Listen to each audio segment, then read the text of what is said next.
পাই না কেন, ওর চাকরি হয় আমার হয় না কেন, ওর ব্যবসায় লাভ আমার লস কেন, ওর বউ সুন্দরী আমার টাকা লাগেন, আছে না নাই?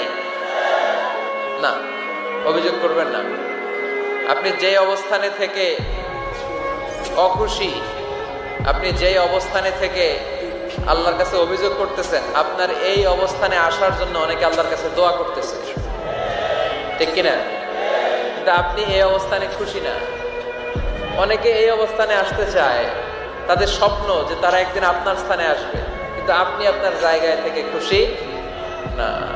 এজন্য উনজুর ইলা মান হুয়া আসফালা মিনকা, তোমার চেয়ে যে খারাপ অবস্থায় আছে তার দিকে তাকাও, তাহলে তোমার মনের দুঃখ ঘুচিয়ে দিবে কে? আপনার চেয়ে যে খারাপ অবস্থানে আছে তার দিকে দেখেন কি অবস্থা। আপনি এইটা চান ওইটা চান, কত কিছু লাগবে আপনার। হসপিটালে যে দেখেন ক্যান্সারে আক্রান্ত রোগীদের কি অবস্থা দেখেন।